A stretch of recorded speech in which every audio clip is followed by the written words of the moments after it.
الحمد للہ رب العالمین والصلاة والسلام علی سید الانبیاء و اشرف المرسلین سیدنا و نبینا و حبیبنا محمد وعلی آلہ و صحبہ اجمعین. اما بعد فاعوذ باللہ من الشیطان الرجیم وجاہدوا فی اللہ حق جہادہ. اسٹیج پر تشریف فرما معزز اور محترم علماء کرام، خصوصاً جناب حضرت پروفیسر عبداللہ ناصر رحمانی صاحب، جناب مفتی محمد یوسف قصوری صاحب اور دوسرے تمام معزز علماء، اور میرے سامنے موجود عزیزوں، دوستوں، بزرگوں، سب سے پہلے میں کلمہ تحسین ادا کہنا چاہتا ہوں مرکزی جمعیت اہل حدیث کراچی سندھ کے لیے، جنہوں نے ایک اہم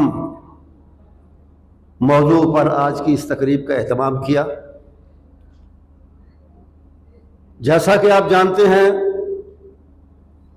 ہمارے مظلوم فلسطینی بھائی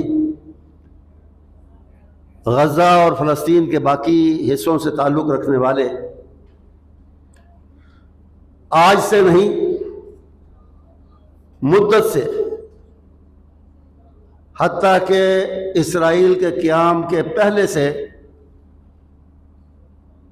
ظلم کی چکی میں پیچھے جا رہے ہیں، مظالم سہ رہے ہیں.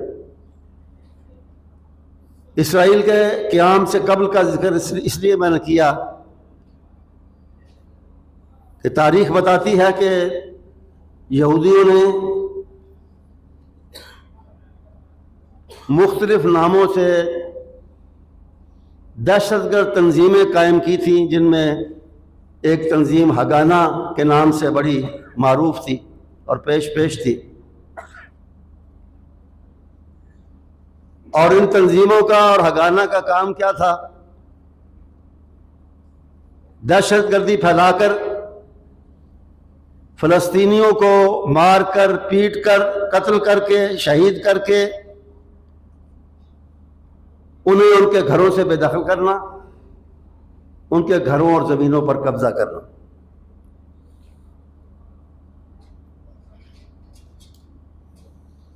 اس وقت سے یہ ظلم جاری ہے. پھر برطانیہ کی، مغربی طاقتوں کی، خصوصاً برطانیہ کی سرپرستی میں اسرائیل کا قیام عمل میں آیا اور یہ سلسلہ طول پکڑتا گیا ظلم کا. وقفے سے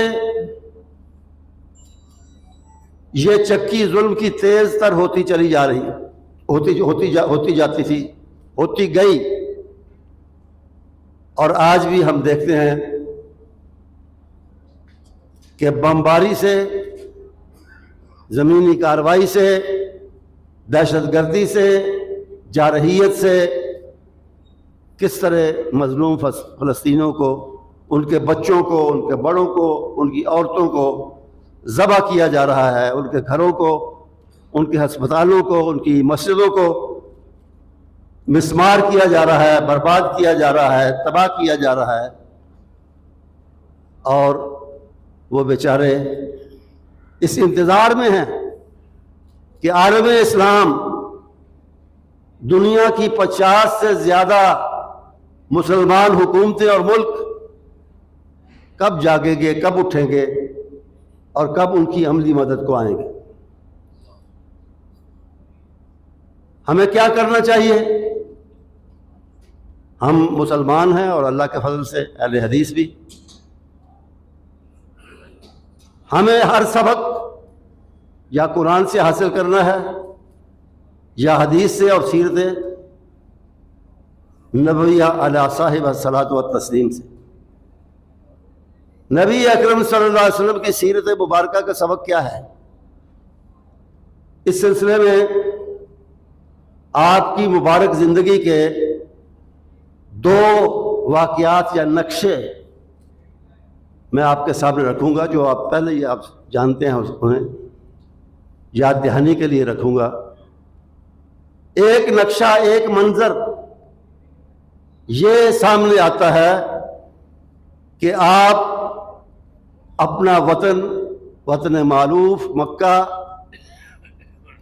چھوڑ کر جا رہے ہیں، اور ہمراہ ہے صرف ایک ساتھی، صرف ایک جانثار۔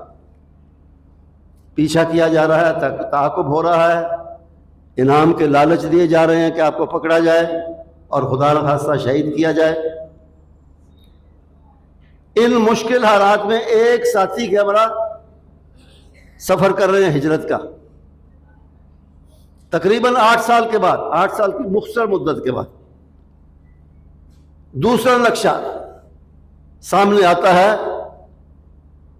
کہ واپس فاتحانہ شان سے اسی اپنے شہر مکہ میں تشریف لاتے ہیں، اور اب ایک نہیں، دو نہیں، 10 نہیں، 10,000 جانثار ہم رکاب ہیں، اور وہ بھی ایسے جو محاورتاً نہیں، عملاً اور حقیقتاً آپ کے پسینے کی جگہ اپنا خون بہانے کے لیے تیار۔ یہ نقشہ دیکھا قریش کے سفیر عروہ نے کہ آپ کے استعمال شدہ وضو کے پانی کو آپ کے جانثار اور عقیدت مند زمین پر گرنے نہیں دیتے، اور اپنے ہاتھوں میں اچک کر برکت کے لیے بازو، منہ وغیرہ پہ ملتے ہیں۔ تو اس نے جو نتیجہ نکالا وہ جا کے اپنے قریشی سرداروں کو سنایا اور بتایا۔ اس نے کہا کہ جو قوم اپنے قائد، اپنے نبی، اپنے رہنما کے استعمال شدہ پانی کو زمین پر نہیں گرنے دیتی، وہ ان کا خون کب گرنے دے گی؟ اس لیے اب بھول جاؤ کہ ہم نے اس قوم سے لڑنا ہے یا ان پر غالب آنا ہے، بھول جاؤ اس بات کو۔ اور اس نے کہا کہ اِن رأیت ملکا قط یعظمہ اصحابہ کما یعظم اصحاب محمد صلی اللہ علیہ وسلم، کہ میں نے دنیا کے درباروں میں درباریوں کو اپنے اپنے بادشاہ کی عزت کرتے ہوئے دیکھا ہے، لیکن اتنا مرتبہ، اتنی عزت ان بادشاہوں کی میں نے نہیں دیکھی جیسا کہ اصحاب محمد صلی اللہ علیہ وسلم کی کرتے ہیں۔ یہ یکجہتی تھی، یہ اتحاد تھا۔ اور دوسرا، فتح ہوئی، کامیابی سے واپسی ہوئی جہاد کے ذریعے۔ اتحاد اور جہاد یہی دو نسخے ہیں جو ظلم کا، ظالم کا مؤثر مقابلہ کر سکتے ہیں۔ نبی اکرم صلی اللہ علیہ وسلم مدینہ جاتے ہی قوم کے اندر، پہلے اوس اور خزرج کے اندر اور پھر مہاجرین اور انصار کے اندر یکجہتی پیدا کی، اتحاد پیدا کیا، جس سے متاثر ہو کر کسی ایک ہندو شاعر نے کہا تھا، نہ غیر مسلم ہندو شاعر نے، کہ کس نے قطروں کو ملایا اور دریا کر دیا، اور کس نے ذروں کو ملایا اور صحرا کر دیا۔ اور جہاد کی بات کرتے اس نے کہا کہ زندہ ہو جاتے ہیں جو مرتے ہیں اس کے نام پر، اللہ اللہ موت کو کس نے مسیحا کر دیا۔ تو یہ دو چیزیں اپنی قوم کے اندر آپ لے کر آئے، اتحاد، یکجہتی، اور اتحاد اور جہاد، اور انہی کی بدولت کیا اللہ تعالیٰ نے۔ سب کام اس کے ہاتھ میں ہیں، کرتا وہی ہے۔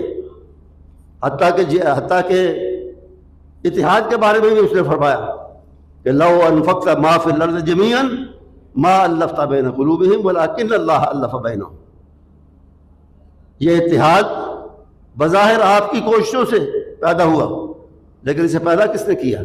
اللہ نے پیدا کیا۔ پیدا وہ کرتا ہے، لیکن ہمارا کام ہے کوشش کرنا اور اس راستے پر چلنا جو راستہ ہمیں نبی اکرم صلی اللہ علیہ وسلم نے بتایا ہے، اور جس پر چل کر انہوں نے کامیابیوں پہ کامیابیاں حاصل کی ہیں۔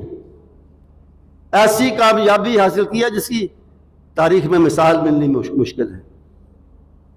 پھر اپنے ذہن میں وہ بات لائیں کہ کہاں 8 سال پہلے ایک آدمی، ایک ساتھی، ایک رفیق غار ہے ہمراہ، اور کہاں اللہ تعالیٰ نے 10,000 جانثار دیے ہیں، اور وہ کامیاب، انتہائی کامیاب، کامران اور باعزت طریقے سے واپس آتے ہیں۔ اللہ کا وعدہ پورا ہوتا ہے، ان الذی فرض علیک القرآن لرادک الی معاد۔ تو میرے دوستوں اور عزیزوں، افسوس کی بات ہے کہ ہمارے مسلمان حکمران، ہم اتحاد کی بات کرتے ہیں، میں بھی کر رہا ہوں، علماء کرام کرتے ہیں اتحاد کی بات، عام طور پہ اس سے مراد ہوتی ہے بین المسالک اتحاد یا مسلمانوں کا آپس میں اتحاد، اس کی اپنی جگہ پر ضرورت ہے، لیکن ایسے موقعوں پر جب کہ مسلمان ظلم کا شکار ہو، جارحیت کا نشانہ بنے ہوں، اس وقت حکمرانوں کے اتحاد کی ضرورت ہے۔ ان کا ایک پلیٹ فارم ہوتا، اس پلیٹ فارم سے پہلے ایک مشترکہ متحدہ آواز نکلتی، اور پھر اس کا اثر نہ ہوتا تو پھر عملی طور پر میدان میں آتے، میدان جہاد میں آتے، تو اس کا نتیجہ نکلنا تھا، اللہ کے فضل سے نتیجہ بہتر نکلنا تھا، لیکن وہ اپنی اپنی کرسی کی فکر میں، اپنی کھال بچانے کی فکر میں، انہیں کوئی پرواہ نہیں کہ روزانہ کتنے 100 اور کتنے 1000 فلسطینی اور غزہ والے شہید ہوتے ہیں، کتنی ان کی عمارتیں تباہ ہوتی ہیں، کوئی پرواہ نہیں، زبانی بات ہے۔ امت کے جاگنے کا وقت ہے، اور خاص طور پہ حکمرانوں کے جاگنے کا وقت ہے، اور ان کو جگانے کے لیے شاید آپ سوچتے ہوں گے کہ اس طرح کی محفلیں، اس طرح کی چھوٹی بڑی مجلسیں، ان کا کیا فائدہ، ان کا کیا وہ مؤثر ثابت ہو سکتی ہے ان کو جگانے کے لیے؟ لیکن ہمیں اپنا فرض ادا کرنا ہے، آواز اٹھانی ہے کہ کسی حد تک جو سرخرو ہو کل قیامت کے دن اللہ کے سامنے، کہ تمہارے بھائیوں پر جو ظلم توڑا جا رہا تھا، ظلم کے جو پہاڑ توڑے جا رہے تھے، اس وقت تم کہاں سوئے ہوئے تھے؟ تم نے اپنا فرض کہاں تک ادا کیا؟ تو اور پھر ایک دوسری صورت جو ہمارے اور آپ کے کرنے کا کام ہے، وہ ہے کہ انہیں ہر ممکن طریقے سے ان کی اول بات تو وہی ہے جہاد والی، لیکن کم از کم صورت یہ ہے کہ ان کی اس مصیبت میں، اس تکلیف میں جتنا مدد ہم ان کی عملی طور پہ کر سکتے ہیں، جتنا سامان انہیں دے سکتے ہیں، جتنا نقدی ان تک پہنچا سکتے ہیں، وہ کریں۔ اللہ کا شکر ہے کہ مرکزی جمعیت اہل حدیث نے اس سلسلے میں کچھ نہ کچھ، کما حق ہو تو نہیں، لیکن کسی نہ کسی کچھ نہ کچھ حد تک توجہ کی ہے، اور اپنے بیروت کے سلفی ساتھیوں کے ذریعے، ترکی کے کچھ ساتھیوں کے ذریعے، خود غزہ کے کچھ ساتھیوں کے ذریعے ہم نے 3 یا 4 مرتبہ مختلف طرح کے غذائی پیکج تو ہر وہیں خریدے گئے قریب سے، اور کمبل خیمے وغیرہ بھی، دوائیاں بھی، اس طرح کی چیزیں جو ہے وہ وہاں پہنچائی ہیں، کچھ وہیں سے خرید کر تقسیم کی گئی، کچھ باہر سے پہنچائی گئی، جب تھوڑا سا بھی کھلا بارڈر اسرائیلیوں سے نے کھولا تھوڑا سا بھی، یا مصر کی طرف سے، بہرحال 3-4 دفعہ ان تک کچھ نہ کچھ سامان، کچھ نہ کچھ امداد پہنچی ہے۔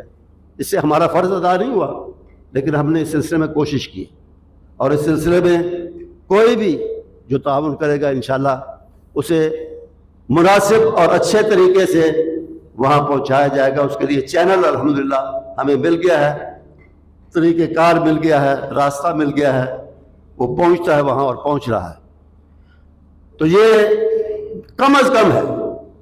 پھر تیسری بات دعا ہے، لیکن اصل بات یہی ہے کہ میں نے کہا تھا اسلام آباد کے اسی طرح کے اجتماع میں، میں نے کہا تھا کہ آپ اسرائیل کی جارحیت کا عملی مقابلہ جہاد کے ذریعے کرنے سے ڈرتے ہیں، سب لڑتے ہیں پاکستان سمیت. اتنا تو کریں کہ غزہ کو، فلسطین کو فضائی دفاع مہیا کریں. اس میں کیا ہے؟ ٹھیک ہے ٹکراؤ ہوگا اسرائیلی ایئر فورس سے، آپ بے شک اسرائیل پر حملہ نہ کریں اگر آپ کی ہمت نہیں ہے تو، لیکن ان کا دفاع کرنے کے لیے جیسا کہ معروف ہے کہ 67 کی جنگ میں مصر کی مدد کے لیے، عربوں کی مدد کے لیے پاکستان سے جہاز گئے اور انہوں نے اسرائیلی ایئر فورس کا مقابلہ کامیابی کے ساتھ اور بڑے اچھے مؤثر طریقے سے کیا. تو صرف دفاع کے لیے صحیح، حملے کے لیے نہ صحیح، صرف دفاع کے لیے پاکستان کی ایئر فورس کو اپنا کردار ادا کرنا چاہیے. اس کے بغیر ہمارے دعوے سب سے بڑا اور پہلا اور آخری اسلامی ایٹمی ملک ہونے کے جو دعوے ہیں بیکار ہیں ہمارے، اگر ہم اتنا بھی نہ کر سکے. یہی آج کے لیے میری گزارشات ہیں. آپ کے اور انتظامیہ کے شکریہ کے ساتھ وآخر دعوانا الحمدللہ.